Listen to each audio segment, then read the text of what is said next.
Dear student, I am TD और आप देख रहे हैं no problem with TD sir YouTube channel.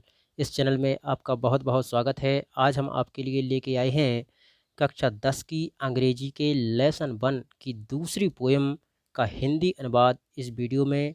तो आइए शुरू करते हैं। ये रही हमारी पुस्तक जिसका नाम है फर्स्ट फ्लाइट। हम इसी पुस्तक के लेसन 1 की दूसरी पोएम जिसका नाम है फायर एंड आइस को इस वीडियो में पढ़ने वाले हैं। तो आइए शुरू करते हैं। ये रही हमारी पोएम जिसका नाम है फायर एंड आइस। इस पोएम को पढ़ने से पहले हम इसके कवि रॉबर्ट फ्रॉस्ट के बारे में थोड़ी सी जानकारी कर लेते हैं। रॉबर्ट फ्रॉस्ट एक अमेरिकन कवि हैं और इन्होंने बहुत ही सिंपल लिखा है, लेकिन व्यवहारिक लिखा है, अंतर्दृष्टि वाला लिखा है और इनकी कविता देखने में बहुत छोटी और पढ़ने में सरल है, लेकिन गहरा भाव लिए हुए है। रॉबर्ट फ्रॉस्ट प्रकृति से संबंधित लिखने वाले कवि हैं। इनकी कविता कहीं दूसरी ओर संकेत करने वाली है। तो आइए अब हम इसका अनुवाद कर लेते हैं। सम से the world will end in fire, some say in ice.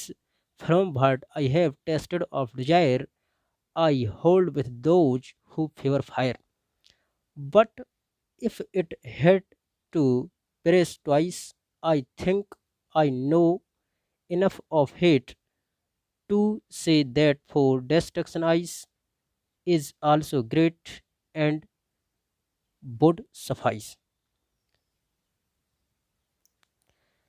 Some say the world will end in fire, some say in ice.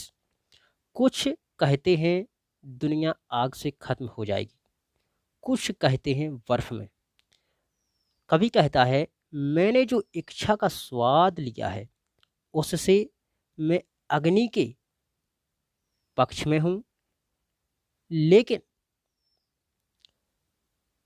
अगर इसे दो बार नष्ट होना पड़े तो मुझे लगता है कि मैं नफ़रत के बारे में पर्याप्त जानता हूँ कि विनाश के लिए बर्फ भी महान है और पर्याप्त भी होगी। तो छात्रों, ये तो कविता का एक साधारण अर्थ हुआ, लेकिन यदि हम इसके गहरे भाव को समझें तो कवि ने इस संसार को नष्ट होने के लिए दो विचार बताए। पहला विचार है अग्नि से और दूसरा विचार है बर्फ से। लेकिन ये अग्नि और बर्फ क्या है? इसमें दो शब्द दिए गए हैं, डिजायर और दूसरा है हेट।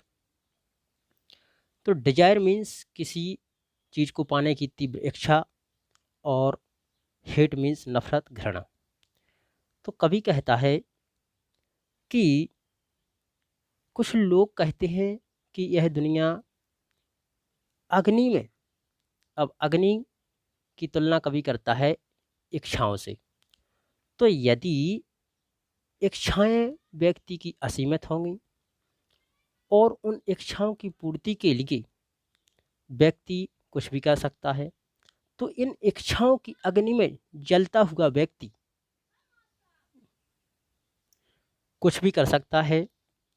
तो इसलिए कवि कहता है कि कुछ लोग कहते हैं कि यह दुनिया अग्नि में, अर्थात इन इच्छाओं की अग्नि में जलती हुई समाप्त हो जाएगी। और मेरा जो अनुभव कहता है, कवि कहता है कि मेरा जो अनुभव कहता है, मैंने इन इच्छाओं को समझ लिया है, उनका स्वाद ले लिया है।